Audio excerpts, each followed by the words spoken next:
Good morning. Buenos dias. Welcome to another Wine Steward video. We have a few things to tell you, a few things to announce, a few things to repeat because we have let on through constant contact email form and perhaps in last week's video that we have not one but three really cool events coming up. I know we've told you already because we're already more than half full with most of these. So let's get into today's topics and repeat ourselves a little and maybe tell you about something new. What is new, or at least what is revived, is our tradition of roasting Marcona almonds in-house, treating them two different ways. And what we have before us are the demonstration of the two ways we do these. We get these in really big shrink-wrapped bricks from Spain. Marcona almonds are almost exclusively from that country. They're a better almond. They have a nice buttery texture, you might say. And we get them raw so that we can do our own thing to them. We get them in the oven and for nearly an hour, slow roast them in kosher salt and olive oil from Spain.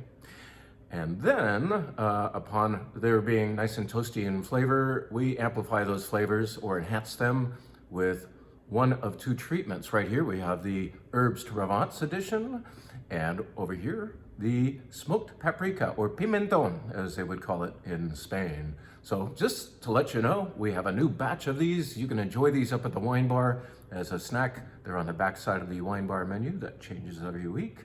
And we have, I think 72 units downstairs of freshly prepared roasted Marcona almonds. Half are done this way and the other half like that.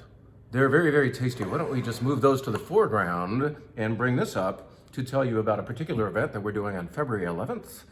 This is a bottle that we may or may not be representing at that event. Yes, this is from Rioja.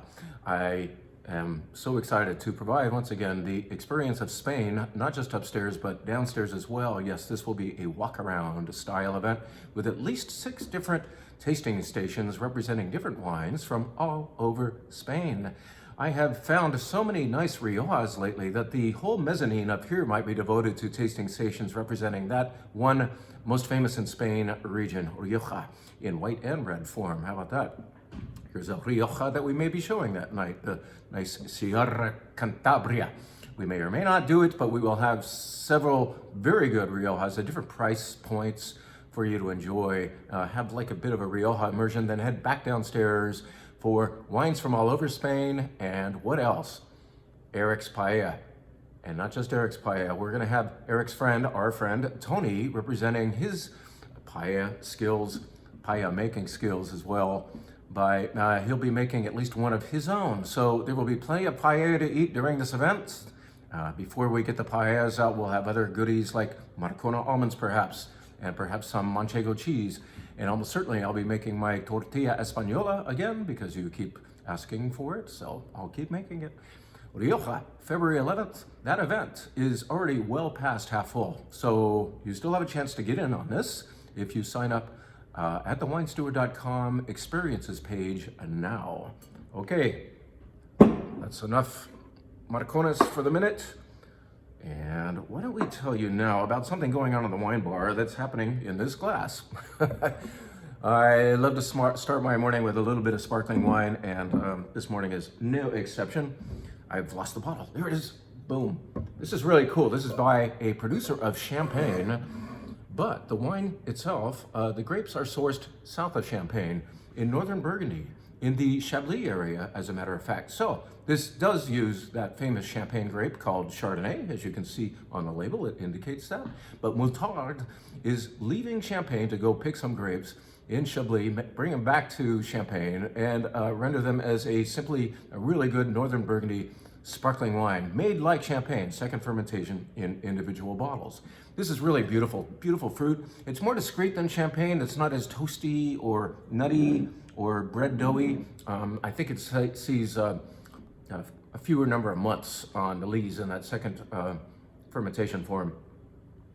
Because fruit, I'm smelling apples and pears. The wine is bone dry, it's a brut, but there's a beautiful exposition of orchard fruits happening here in this nose. This is our sparkling wine of the week. It's also happening in the Sparkling Wine Club, the Bubbly Club, in February. So you Sparkling Wine Club members can anticipate getting a bottle of this. But in the meantime, why not come up and have a refreshing glass of Moutarde sparkling wine from not champagne, but pretty close. Why don't we revive the idea of events and tell you that we have had such an explosion of folks really getting into the idea that we're having a dinner. We're not doing it here, we're doing it right next door. So I don't have far to commute to attend and represent wine at Andy and Hughes on February 24th. That's a Tuesday evening. We figured Andy and Hughes would appreciate having a full house, and they're well on their way to having a full house on what would be typically a slow night for the restaurant. We have seen, I think, 44 people sign up already, and we have 60 seats available total. So that means 16 of you. Well, I haven't even checked the computer today. We might even have had more signups overnight. I'll bet we do. It's like every time I check, there's another eager attendee all signed up for this thing. So what are we doing? We are perhaps doing this. I don't even know yet. I'm still choosing the wines. I've had the food. Andy himself made me lunch about a week ago, and I started scribbling in between forkfuls of delicious food. Five courses happened for me at lunch, and that's what we're going to represent to you at that dinner. With those courses will be one and sometimes even a pair of wines from all over the world. It could be this. You might anticipate that the wine steward will give you a Riesling with one of these wines, because Riesling is in fact a fantastic wine for Asian foods in general. Well, maybe we won't. We may do this Kerner. We won't be far off from the Riesling subject. Kerner is grown primarily in the Alto Adige region of northern Italy. And a Kerner is a cross that was created in I think 1930 in Germany, and it found its way down here to northern Italy, which it now calls home. Kerner is a cross between Riesling and Trollinger Schiava. It is a bone-dry wine with a beautiful fragrance that would really enhance the first or second course, per what I've already eaten from Andy, of that dinner. Anyway, I'm digressing. I'm just letting you know that there are 16 seats left for this experience of fantastic food with wine from the wine steward paired with it. We will ding our glass once in a while just to quiet you down just for a second. Won't bore you to tears with long paragraphs of information about these wines, but we do want to represent them to you with just a word or two while you happily munch. All right? This is Kerner that may appear at the Andy and Hughes and the Wine Steward Partnership Affair on February 24th, not October, February 24th. Let's tell you about the event happening the very next night. Why are we doing two events one night after the other? Well, because these events are so different that we thought a different group of you would be interested in each. Boom, let's put this in front of you to remind me to tell you that on February 25th, here on our wine bar mezzanine, we will be showing you, after a year off from the subject, Washington State, a favorite subject of mine. Why do I like it? Because it is underrepresented in this area that we live in, where we are really saturated with wine experiences geographically. We have things north and south of us here in California that kind of keep us happy, right? Well, there is a certain happiness to be derived from difference. And from the Washington State, you get familiar varieties like this Cabernet from Long Shadows called Feather. You get familiarity in varieties, but you get difference in flavor. The sun shines at a different angle up there and for longer on a summer day, and so on. And besides the soil types and the temperatures and the angle of the sun, you have a different perspective up there. A little more of a pioneering spirit, I would say, still applies to Washington State, where they haven't been doing this as long, so they're still really excited about it. I'll just say that sometimes down here, we take things for granted, don't we? But up there in Washington, they're really excited about what they're doing, and they're especially excited that the wine steward chooses to show you this place, whereas many will not. So the opportunity is happening on the 25th of February, 6:30 p.m. for 28 of you. We would love some more signups for this very, very deserving wine subject. And we will certainly include what I consider to be the very best Feather Cabernet I have ever had. We'll tell you its story. We'll tell you the story of at least 12 other wines that evening and learn you up on Washington State. How about that? So I've told you about the 3 events and a very good sparkling wine and some very tasty Marcona almonds. Let's tell you just about maybe 2 other things happening on our wine bar this week. You know, we changed that those flights every week.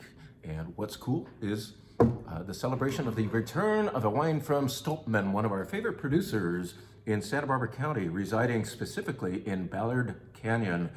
Stoltman, I've visited the vineyard several times, good friends with Pete Stoltman himself, and I cannot wait for you to taste the new vintage of La Quadrilla. Let's show you the name there, La Quadrilla.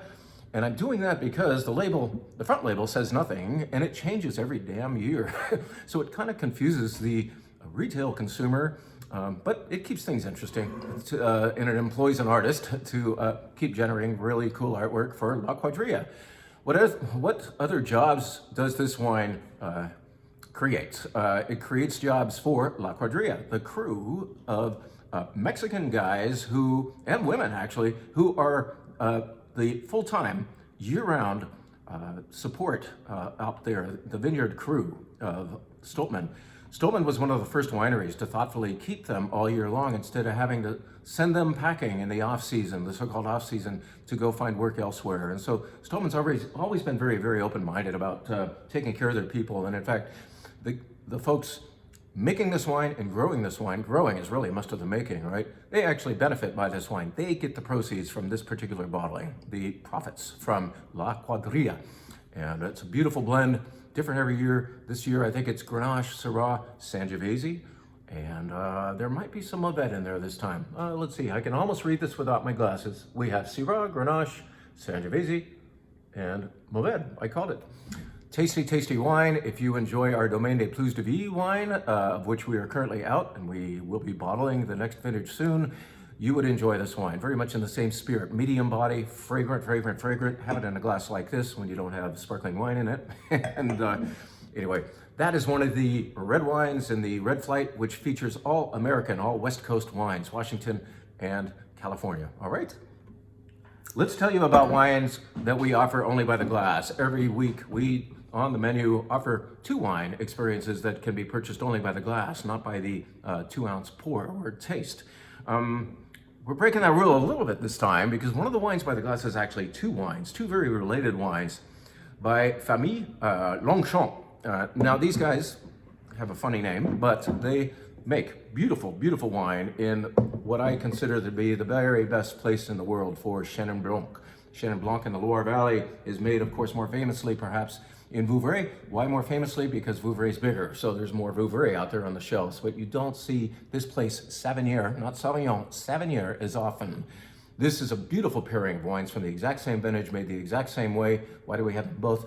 Because we want you to have a side-by-side tasting of half glasses of these 2 majestic Chenin Blancs, which are grown nearly adjacent to each other. They're from the same slope in Savinier, but they're far enough apart so that the soil types vary a little bit. This one, called Chamboureau, the soil has a emphasis on schist soil.